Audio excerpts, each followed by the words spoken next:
Dale. Bueno, chicos, antes que nada, quería presentarme. Eh, Soy Leonardo Pérez, soy un estudiante de matemática PUC. Estuve un tiempo investigando en IAPUC. Actualmente estoy trabajando en UDOX, seguramente algunos han escuchado, tal vez algunos no. Creo que es más famoso entre estudiantes de medicina. UDOX es una plataforma educativa bastante grande, la verdad, y están entrando al mundo de AI, ¿no? Entonces, a mí me contrataron como parte de su equipo de investigación. Y también, por otro lado, estoy eh, con un grupo de compañeros, amigos, bastante top. Estamos construyendo Non-Human. Non-Human básicamente es un laboratorio de Embodied AI, es un área de investigación de inteligencia artificial que se dedica básicamente a entender cómo podemos meter esa nueva rama, esta nueva tecnología dentro del mundo físico, ¿no? Porque por ahora solamente estamos viviendo en el mundo, está viviendo en el mundo digital, por así decirlo. Y bueno, sobre todo esta charla va a ir de una introducción primero a lo que es Deep Learning, que es lo que yo considero la IA moderna, porque como ustedes sabrán, se divide en varias ramas, Machine Learning y Deep Learning es una subrama en todo esto.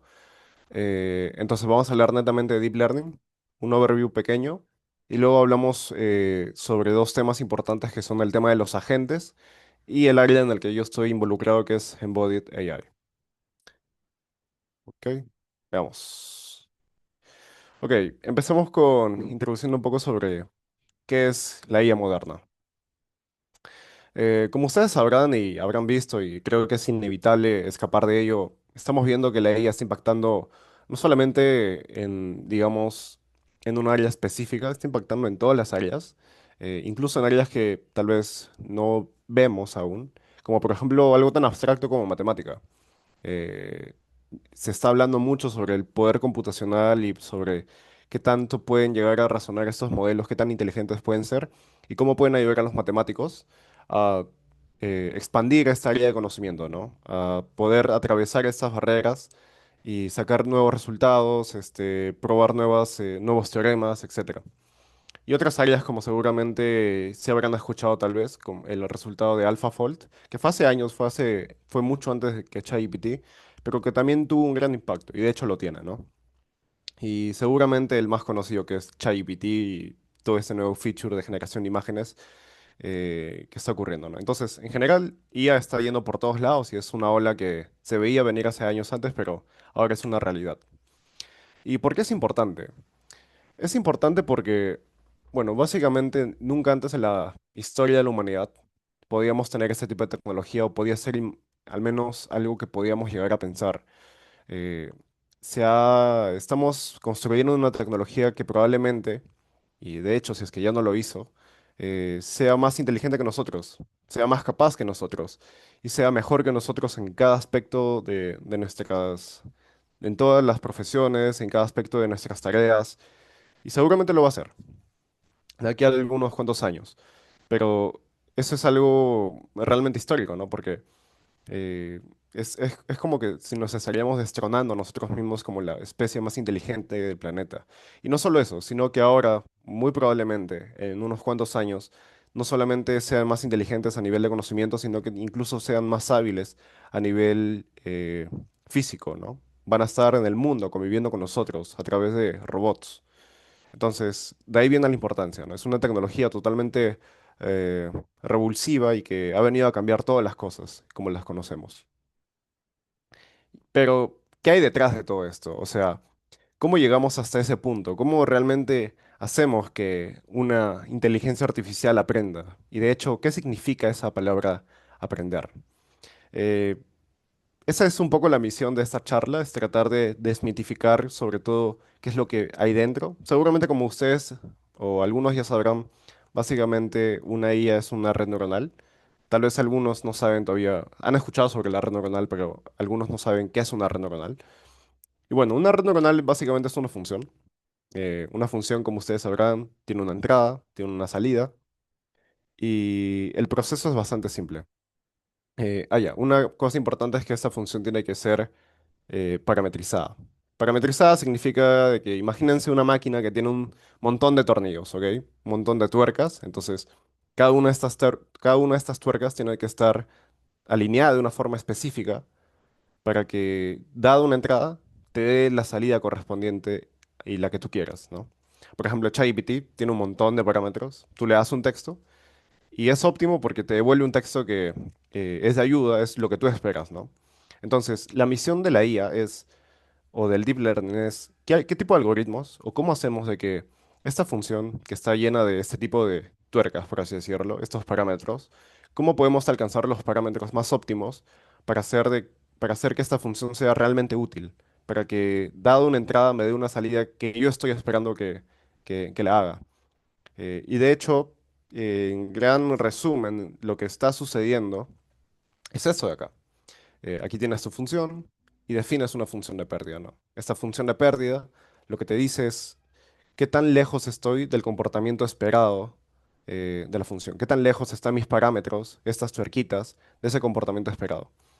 Y una vez que consigues medir esa distancia, esa longitud, puedes actualizar tus parámetros o mover o ajustar tus tuercas con este, entre comillas, sencillo algoritmo, ¿no?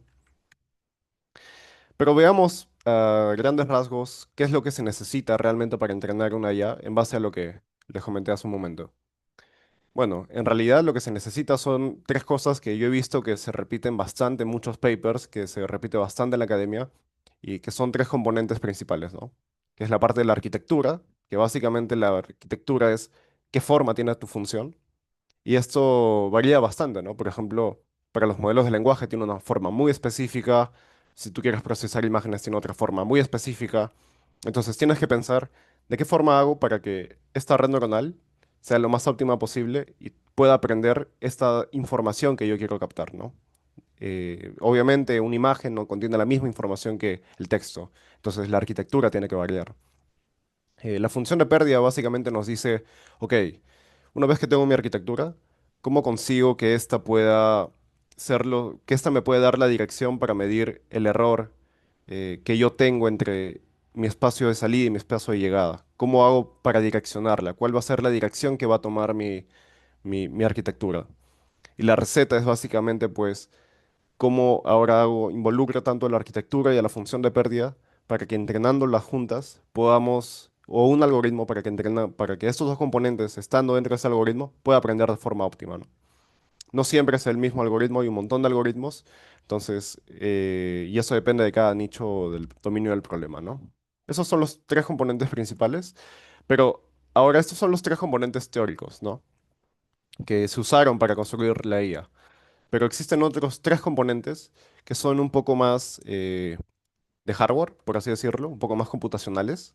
Entonces, estos básicamente consisten en el tamaño de tu modelo, qué tan grande es tu modelo, cuánto cómputo tienes, es decir, qué tanta energía vas a poder utilizar para entrenar a tu modelo. Para esto necesitas un montón de, digamos, computadoras especiales llamadas GPUs. Y luego estamos hablando del tamaño de tu modelo. Disculpen, aquí era el tamaño de la data que tiene tu modelo o con lo que vas a entrenar. Entonces, estos tres componentes son necesarios para poder conseguir un muy buen modelo. Y esto ya está demostrado, de hecho. Por ejemplo, salió un paper que se llama Scaling Laws, que se los recomiendo mucho para leer, que básicamente nos dice esto, ¿no? Nos dice que si tú mejoras el cómputo, si tienes más cómputo, al mismo tiempo tu dataset es mucho más grande y tus parámetros también se vuelven más grandes, vas a poder hacer que el error de la función de costo se reduzca, sea más pequeña. Y eso está demostrado. Entonces, en realidad son seis componentes, tres componentes teóricos, que son estos de aquí, y tres componentes, por así decirlo, más de hardware o... Sí, más de hardware, yo diría para que una IA funcione y pueda capturar esta información y se comporte como tú quieras, ¿no? Luego, esta receta de estos tres, evidentemente se tienen que dividir en tres partes que son bastante importantes de entender, porque la IA no solamente es algo muy específico, sino que también es algo que tiene subcampos, ¿no? que son, por así decirlo, tres distintos algoritmos en cómo una IA puede aprender. Estos son el aprendizaje supervisado, aprendizaje por reforzamiento y aprendizaje no supervisado. En general, si ustedes habrán visto el aprendizaje supervisado, básicamente es eso, es poder etiquetar, poderle darle a la inteligencia artificial qué quiero obtener, ¿no? Entonces, por ejemplo, si yo le doy, digamos, una imagen, le digo, a este texto quiero que generes esta imagen de aquí. Es como que tú le estás dando la ruta de qué es lo que quieres, explícitamente, ¿no? Y, por ejemplo, esto también se utiliza para los robots. Como pueden ver en esta parte, disculpen, estoy acá. Ok. Como pueden ver en esta parte, esto es un robot autónomo. Entonces, el aprendizaje supervisado también cae en este campo. Muchas veces para que estos robots autónomos funcionen, las personas tienen que teleoperarlos, ¿no? Controlarlos manualmente y enseñarles a cómo es que realmente se tienen que mover. Entonces, esa es la categoría de aprendizaje supervisado.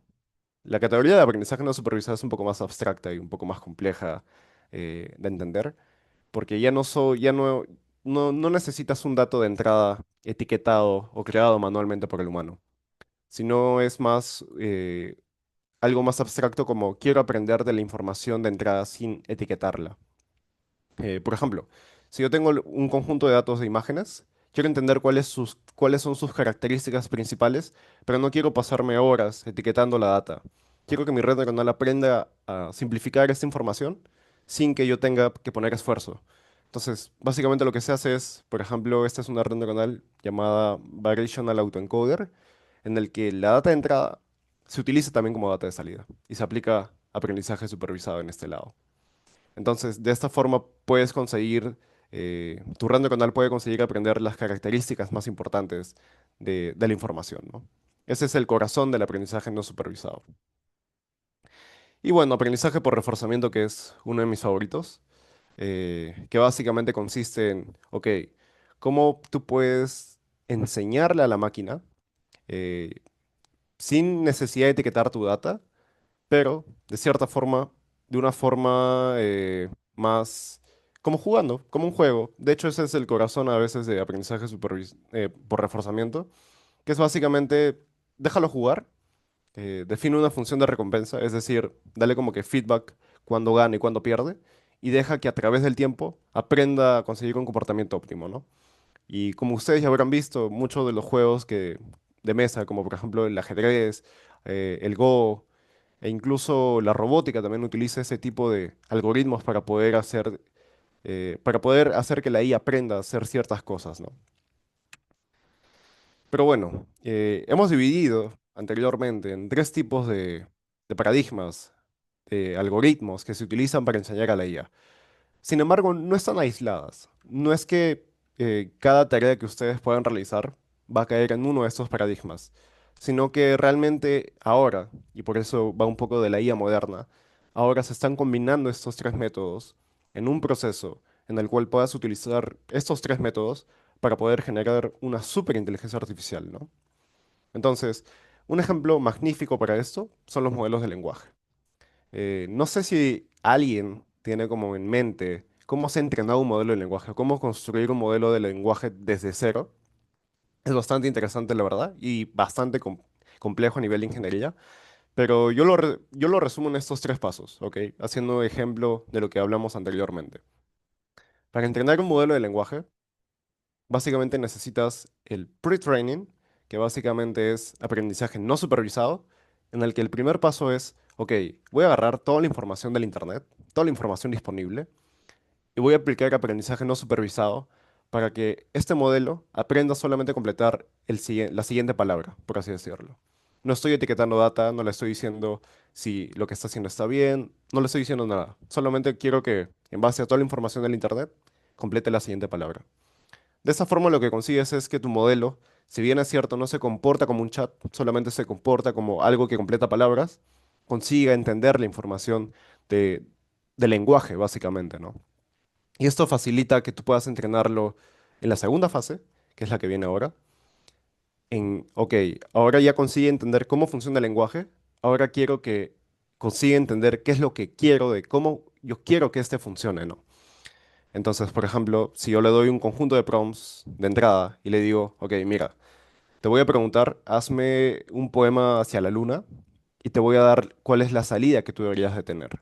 Entonces, aquí es donde se aplica aprendizaje supervisado, ¿no? Las personas o empresas como OpenAI contratan a muchas personas para poder etiquetar data, ¿no? Para poder hacer que estas personas respondan como quieren que ChatGPT responda. Y de esta forma entrenas a los modelos de lenguaje para que se vuelvan como asistentes, por así decirlo. Y ya no solo que completen palabras, sino como un chat realmente. Y por último, seguramente ustedes lo han utilizado bastante, a los modelos de razonamiento, ¿no? Y los modelos de razonamiento no son más que aplicar aprendizaje por reforzamiento dentro de estos modelos de lenguaje, ¿no? Básicamente les hacen, entre comillas, jugar a encontrar la respuesta correcta y a través de todo este juego y recompensas mejoran sus capacidades. Entonces, como se pueden dar cuenta, no solamente los algoritmos o el aprendizaje de una IA cae en uno de estos tres paradigmas, sino que últimamente se está viendo que ahora se pueden combinar. Y que realmente combinándolos puedes obtener una IA que es mucho mejor que solamente manteniéndolo en uno de estos paradigmas. Y ahora vamos a hablar, como hablamos un poco de lo que son modelos de lenguaje, hay que hablar ahora un poco de lo que son los agentes, ¿no? Seguramente, esta es una palabra bastante popular. De hecho, si no tienen Twitter, yo recomendaría altamente que se lo descarguen porque si sigues a las personas correctas en Twitter, te enteras de lo último a nivel de research en inteligencia artificial. Y bueno, este año era el año de los agentes, ¿no? El año pasado era el año de los modelos de lenguaje, ahora es el año de los agentes.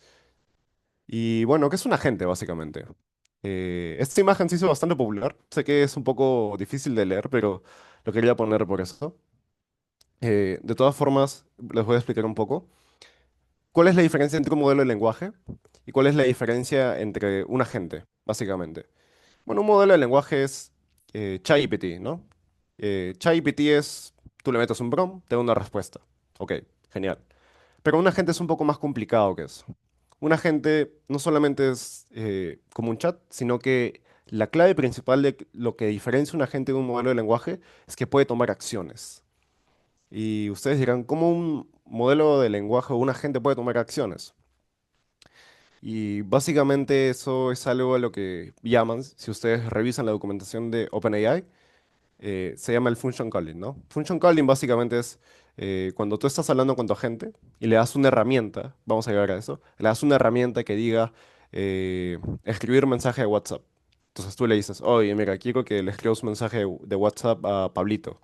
Entonces, el agente tiene que pensar, ok, tengo esta herramienta, el usuario me está diciendo esto, ahora voy a usar esta herramienta para ejecutar esta acción, ¿no? Entonces, principalmente eso es lo que define la diferencia entre un modelo de lenguaje y un agente. Evidentemente, esto se hace cada vez más complejo, ¿no? Y vamos a llegar a eso. Y bueno, yo creo que es bastante importante diferenciar entre lo que es un workflow y qué es un agente. Popularmente, y he visto un montón de videos, seguramente ustedes también, han visto esta nueva plataforma llamada N8N, ¿no? Que es bastante chévere porque puedes hacer varias cosas con el mínimo esfuerzo, sin codear nada. Pero sin embargo, esto no es un agente. Esto es un workflow. Un workflow básicamente es que tú puedas poner en una secuencia determinista, o sea, saber qué es lo que va a pasar, y poner un modelo de lenguaje en medio del loop, ¿no? Entonces, esto es un workflow. Pero un agente es mucho más complejo que eso. Toda esa información lo estoy sacando de los blogs de Anthropic, entonces sería bueno que ustedes también lo puedan chequear. Ahí les voy a compartir el link. Entonces, ellos, según la definición de agente, es de que, ok, el workflow es algo determinista, ya sabes qué es lo que va a pasar. Sin embargo, un agente es algo que necesita, que no es determinista, sino es algo que depende únicamente y casi enteramente del razonamiento de la gente. O sea, el flujo lo define la gente. Las acciones y lo que va a pasar lo define la inteligencia del modelo de lenguaje. Entonces, es algo que tal vez tú no puedas controlar. Y de hecho eso es bueno, porque hay muchas tareas y muchos problemas en los que no puedes generar un algoritmo determinista. Entonces, tener un modelo de lenguaje que piense qué es lo que voy a hacer en el siguiente paso es bastante útil, ¿no? Y de hecho, esa es la definición de un agente. Entonces, Aquí les estoy mostrando dos blogs que son bastante buenísimos, son muy buenos, sobre cómo construir agentes. Tengo una intuición bastante grande de qué es lo que debería definir un agente, qué es lo que debería tener un agente, cómo funciona. Y ahora voy a resumir un poco estos dos blogs, en general sobre qué es lo que debería contener un agente, pero se los recomiendo, ¿eh? Ponen blogs Anthropic y ahí van a ver estos dos blogs de aquí. Pero bueno, entonces, un agente. Como mencioné antes, lo que define principalmente la diferencia entre un modelo de lenguaje y un agente son las herramientas. Y herramientas me refiero al término que en la documentación se encuentra, que es el function calling. Entonces, tú le puedes hacer una serie de herramientas, como buscar en internet, buscar en una base de datos, escribir un email, usar una calculadora. Y la idea es de que el modelo de lenguaje, que es la pieza central de todo esto, tenga acceso a estas de aquí. Luego, lo que define a un agente es que también puede tener memoria. ¿Qué es la memoria? La memoria significa que, por ejemplo, eh, cuando tú entras a ChatGPT, seguramente lo han visto. Si tú le defines, ok, quiero que escribas o hagas una imagen de mí, en base a toda la conversación que tuvimos, básicamente ChatGPT empieza a guardar esta información y poder conseguir una conclusión muy acertada de ti, ¿no? Entonces, eso es memoria. Memoria es igual que los humanos, es tener el contexto en qué situación está trabajando, qué es lo que está haciendo, incluso conversaciones pasadas, contexto de la empresa en la que estás trabajando, contexto de tu proyecto, eso es memoria. Y eso es bastante importante porque como dijimos antes, al ser un agente el que toma las decisiones de cómo debe ir el flujo de ejecución, tiene que tener contexto de todas estas cosas, ¿no? Entonces, la memoria, tener una muy buena memoria es bastante importante al momento de tomar decisiones. Y luego, pues tenemos la orquestación. La orquestación es el flujo general de cómo debería de, o digamos, cuáles son las limitaciones, qué tanta libertad tiene tu agente para tomar decisiones, cuáles deberían ser sus metas, si no utilizas un solo agente o si puedes utilizar un montón de agentes. Todas estas cosas de aquí, todos estos detalles, es lo que define un buen agente. Entonces, la próxima vez que ustedes traten de construir algo complejo, quieran abordar un problema con modelos de lenguaje, siempre consideren estas tres partes, traten de maximizar su efectividad en base a su tarea y seguramente van a tener éxito. Porque ahora los modelos de lenguaje se están haciendo cada vez más inteligentes y por lo tanto van a ser más inteligentes también al momento de tomar decisiones. Y bueno, aquí un ejemplo de Anthropic, que básicamente como ellos tienen un agente interno dentro de su sistema de research, ¿no? Eh, Esto de aquí, como les vuelvo a decir, eh, miren ahí los tools, miren los blogs, es bastante chévere. Y bueno, como pueden ver aquí, por ejemplo, lo que está haciendo es, entra el request del usuario, hay un subagente, o el líder agente, mejor dicho, que es el que orquesta todo, las herramientas, los NCPs, la memoria. Entonces este empieza a correr subagentes, puede citar a los subagentes, puede recopilar información en la memoria, todo para poder obtener un reporte final, ¿no? Entonces, ese es un ejemplo de cómo Anthropic aborda, digamos, ese problema de los agentes o construye agentes también. Y bueno, agentes que conocemos, que están, digamos, en el uso diario de las personas, seguramente la mayoría conocerá Cursor, que es un editor de código y que últimamente han estado metiendo agentes dentro de su editor de código, que es una maravilla, la verdad. Y otras plataformas como Vercel V0, Replit, Manus AI, que seguramente ustedes ya han conocido. Y ahora les quiero presentar, por ejemplo, cuál es la diferencia entre, o qué tan notoria es la diferencia entre un modelo de lenguaje y un agente. Por ejemplo, aquí vemos una conversación que yo le dije, un prompt que le dije que construya Pacman al chat de Anthropic Cloud. Y hizo un trabajo decente, pero la diferencia aquí es que todo lo hizo en un archivo, ¿no? Porque, claro, es un modelo de lenguaje y tiene que construir todo de golpe, básicamente. No tiene una herramienta o no tiene ciertas herramientas para poder, digamos, hacer algo más complejo. Pero ahora veamos cuál es el resultado de un agente real. En este caso voy a utilizar a Vercel V0 con el mismo prompt y podemos ver esto, ¿no? Entonces, Vercel V0 sí tiene bastantes herramientas. Entre ellas es poder crear archivos, poder editar archivos específicos, tener una especie de memoria para saber qué tipo de código estaba en cada archivo, etcétera. Entonces, como pueden ver aquí, de un montón de steps generando varios archivos. También tiene un modelo de razonador que le da como que más potencia para poder saber qué o planear qué debería ir en cada archivo. Y pueden ver que el resultado es notoriamente mejor que Anthropic a nivel de diseño, calidad. Y ahora quisiera mostrarles, por ejemplo, qué tipo de herramientas se construyen o qué tipo de frameworks deberían de tomar en cuenta para construir agentes. Y los frameworks más conocidos, o al menos los que utilizo yo en mi trabajo y sirven bastante bien y están creciendo bastante, son los siguientes, ¿no? LangGraph, que es el principal, es el orquestador de todo, que también tiene su parte para modelos de lenguaje, que es LangChain. Seguramente ya han escuchado de este que sirve para poder construir agentes, sirve para poder definir la orquesta de todos estos agentes.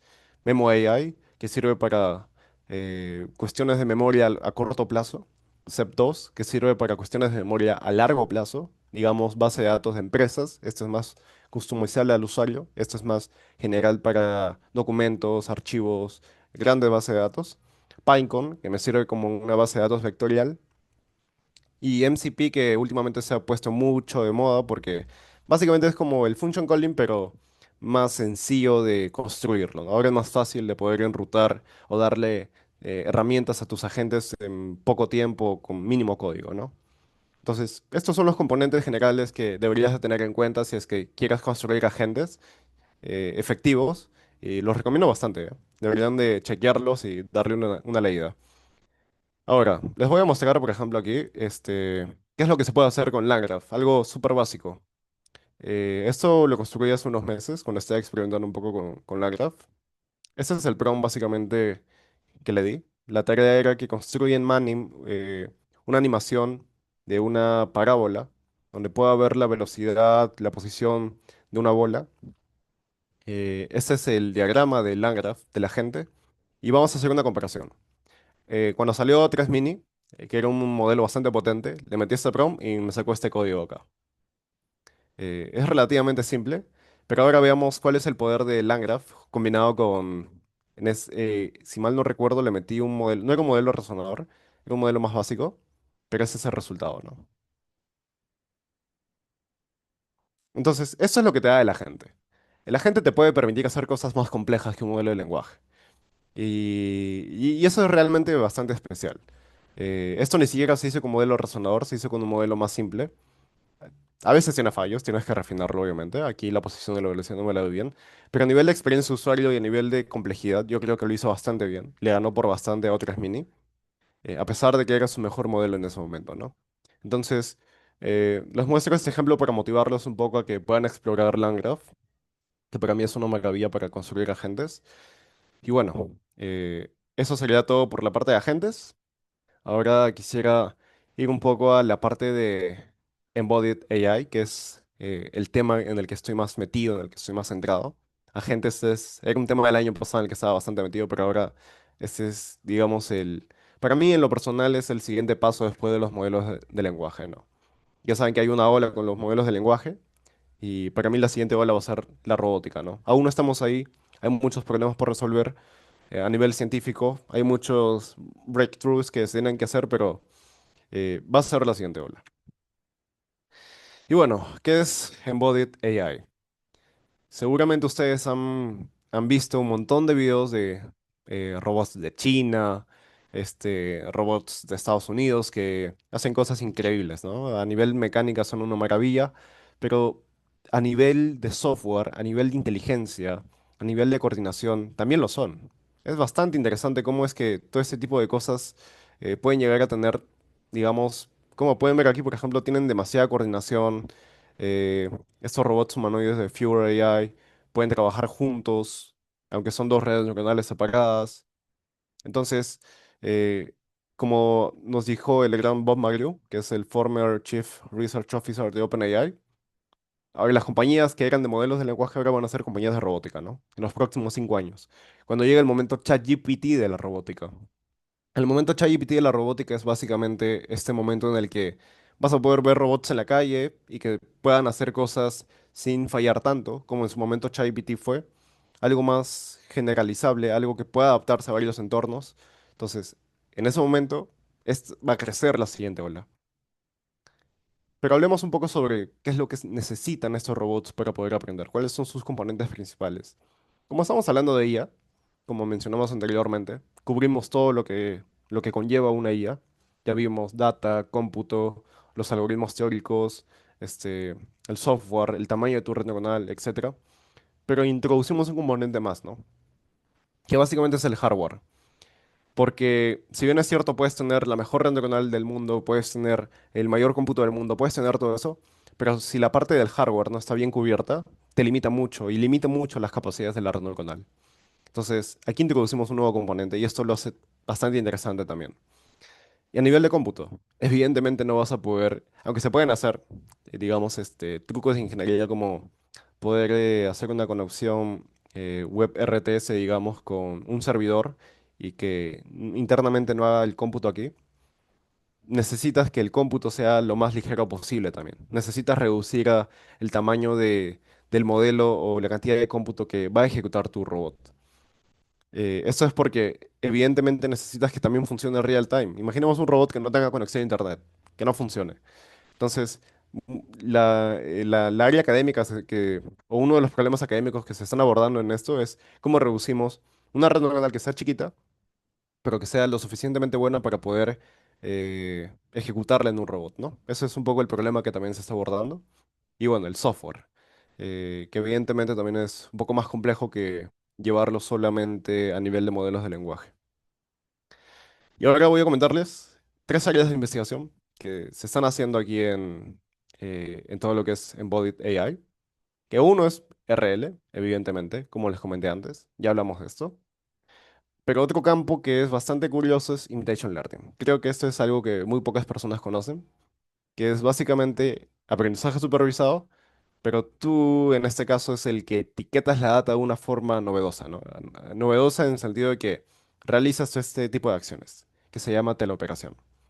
La teleoperación es esto, es poder darle la capacidad al robot para que te imite a ti y tú empieces a entrenarlo, a enseñarle cómo es que se debe comportar y al final todo esto lo metes a una red neuronal, entrenas con toda esta data recopilada y puedes obtener, digamos, comportamientos totalmente autónomos, ¿no?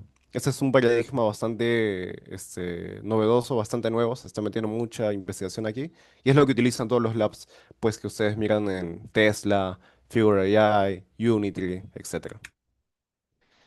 Y finalmente los modelos de visión, lenguaje y acción, que son estos modelos que ya no solamente te imitan, sino que también siguen órdenes a través del lenguaje, ¿no? Te pueden seguir instrucciones. En este caso le dijo, mira, quiero que hagas un sándwich.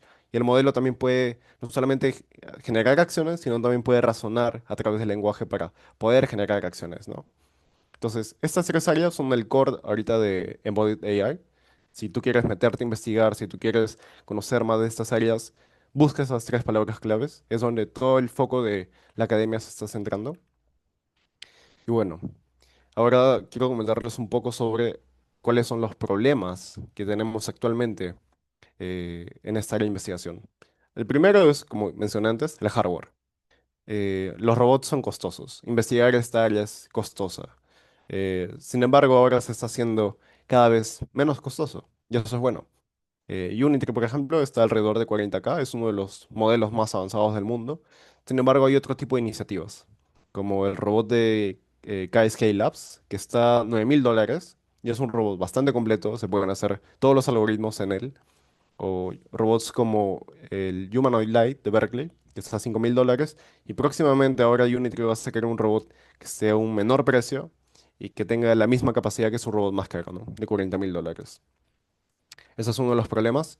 Y otro de los problemas, como les mencioné antes, es que más allá del hardware, también es abordar, ok, si quiero aplicar RL, ¿cómo consigo aplicarlo de una forma efectiva para que en mi simulación se aborde bien?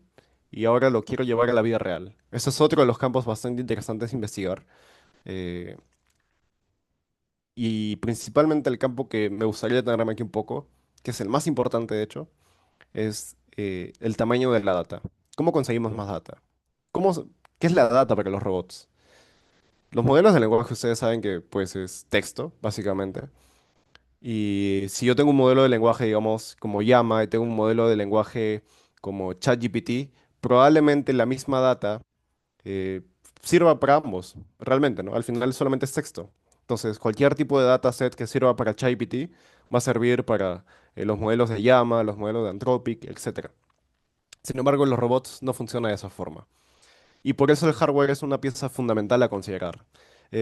Por ejemplo, si yo tengo estos tres robots de aquí, este tiene cierta cantidad de grados de libertad, este tiene otra estructura, otros grados de libertad. Entonces, si yo tengo un dataset para ese robot, no me va a funcionar en este robot y viceversa. Entonces, no es solo que la data es muy aislada, no se puede compartir, sino que también es muy difícil de obtenerla. ¿Cómo tú puedes obtener data? O sea, imaginemos de que eh, vas a tener un montón de personas haciéndote la operación, vas a meterlas en un cuarto y hacer un montón de tareas, pero ¿qué tipo de tareas? ¿Cuántas tareas físicas el humano puede hacer? Si se pone a pensar en eso, la cantidad de posibilidades es increíblemente grande, y es porque el mundo real es mucho más complejo que el mundo digital, el mundo de texto. La información visual es mucho más compleja que la información textual. Entonces, ese es un problema bastante gigante, es un problema bastante importante y es el problema, yo creo, principal por el cual no tenemos aún robots caminando por la calle, ¿no? O todavía no ha llegado el momento ChatGPT de la robótica. Lo que pueden ver en pantalla es de una charla de NVIDIA que básicamente abordaba este problema, ¿no? Eh, la gráfica es bastante sencilla de entender. Nos habla de que si tú consideras o abordas el problema en tratar de conseguir a un montón de personas haciendo teleoperación, vas a crecer de esta forma. La inteligencia no va a crecer de una forma muy lenta. Sin embargo, ahora están habiendo otros paradigmas, como tratar de simular data sintética, tratar de simular eh, el mundo, tratar de simular las físicas del mundo. Ahora voy a explicarles de qué trata eso. Ok, como les mencioné antes, la data textual es bastante más compleja que la data visual, que la data del mundo. ¿Y por qué digo esto? Cuando ustedes insertan una imagen en ChatGPT, les puede decir qué hay en la imagen, puede razonar un poco con la imagen, pero ChatGPT no tiene la capacidad para entender cómo funciona el mundo real, cómo funcionan las físicas del mundo real. ChatGPT no puede imaginarse que si ustedes ahora hagan un ejercicio, ustedes imagínense que tienen una botella y la tiran al piso. Ustedes internamente en sus cabezas, sin haber tirado la botella al piso, pueden imaginarse la trayectoria, pueden imaginarse el sonido que va a hacer, pueden entender todo este tipo de data. Si ustedes miran una frazada, pueden entender cómo es que debería moverse, cuánto pesa, las texturas, toda esa información es valiosa para que nosotros podamos convivir dentro de este mundo físico. Y ChatGPT no está entrenado para eso. De hecho, haciendo una analogía, ChatGPT aproximadamente está entrenado con 10 a la 14 bytes. Es una cantidad bastante importante de información. Pero esa misma cantidad de información es la cantidad que nosotros recolectamos en nuestros primeros 4 años de vida. Entonces, si nosotros queremos convivir con los robots, si nosotros queremos que los robots estén que vivan, que estén dentro de que sean parte de este mundo físico, necesitamos más información y otro tipo de arquitecturas. Entonces, ChatGPT no nos va a llevar a eso. Los modelos de lenguaje no nos van a llevar a poder resolver, digamos, la robótica, ¿no? Y como les comentaba antes, no se olviden de esto de aquí. ¿Qué significa los Neural World Models? Es un poco eh, lo que viene y es un poco en base a lo que hablé. Entonces, lo que tú necesitas es que el robot, más allá de solamente entender digamos, el contexto o entender o describir imágenes, necesita entender cómo es que funciona el mundo. Y aquí entra un paradigma bastante bueno que son los, entre comillas, generadores de video, como ya habrán visto ustedes antes. Lo que están viendo en pantalla básicamente está generado por inteligencia artificial. Nada de esto fue real, ¿ok? Entonces, todo esto aquí fue generado a través de una computadora, pero pueden ver los detalles de que la computadora entiende que, por ejemplo, cuando esta mano golpea este sitio, se tiene que mover de esta forma este objeto. Ese tipo de cosas son bastante importantes, porque es básicamente lo que le da la capacidad que tiene el humano para predecir cómo es que se debería comportar el ambiente.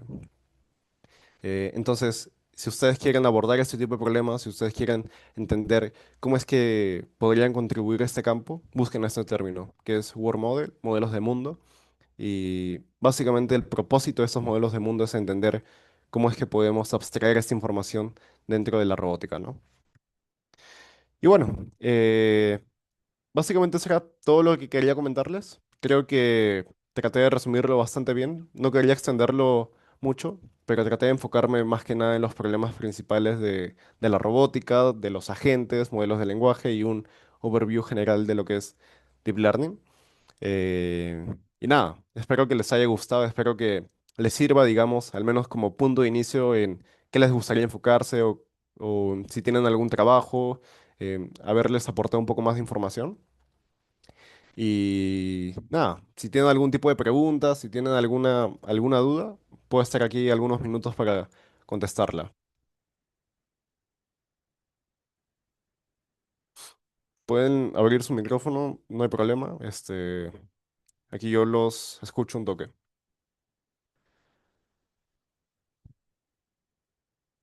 Ah, sobre todo, me olvidé comentarles. Este QR básicamente los va a dirigir a un forms.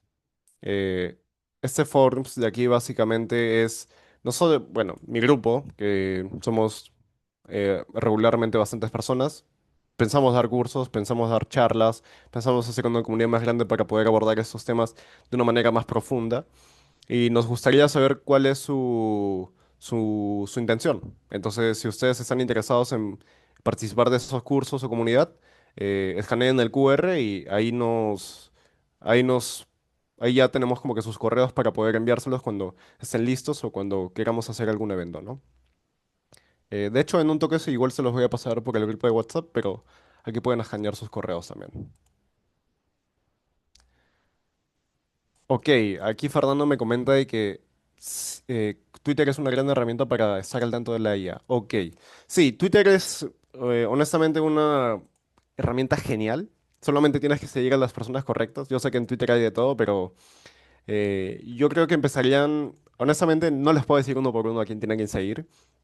Hay demasiadas personas, pero yo creo que pueden seguirme, de hecho, ¿no? O sea, si ustedes me siguen, miren a las personas que yo sigo. Entonces yo creo que eso es un muy buen punto, es un buen punto de inicio, ¿no? Ahí les dejo mi cuenta.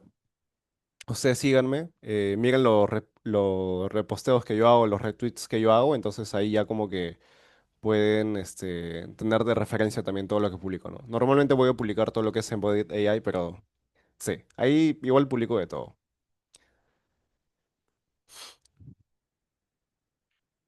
¿Alguna otra duda, alguna otra consulta, chicos?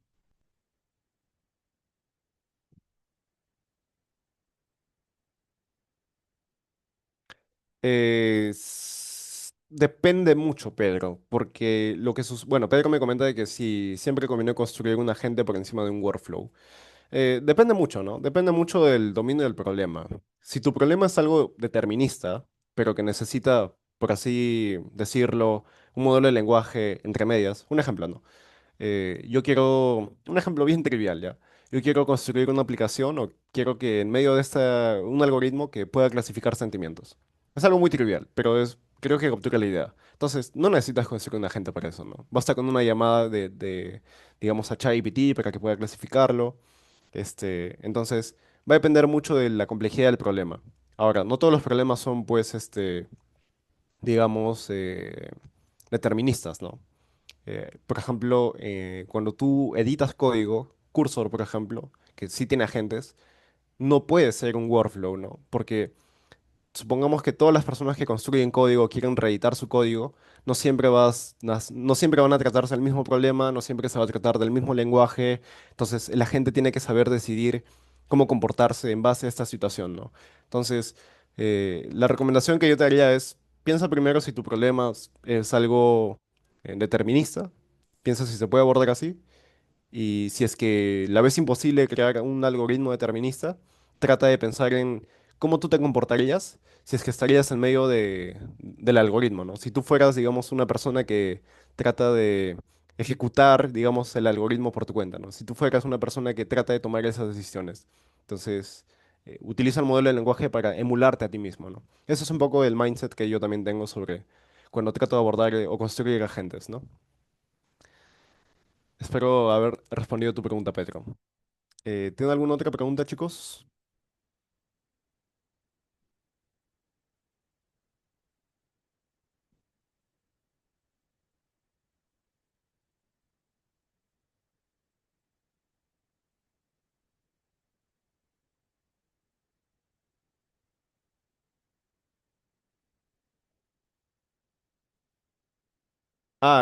Luis Hernán, ¿a qué join te refieres? ¿A la página de Nonhuman? Ah, sí, no, no, no, sí, sí, sí. Este, Nosotros todavía no lo hemos puesto así porque todavía estamos como que nos estamos reservando un poco. Entonces, no, de todas formas, déjame tu correo. De hecho, sí, sí, sí, sí, sí, sí. En Contact puedes enviarnos un correo ahí.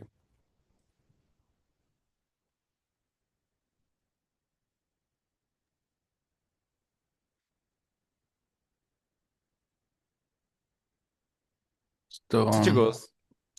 Sí, disculpa, te corté. Sí, creo que ya sería por el momento. Si tiene alguna duda más, pues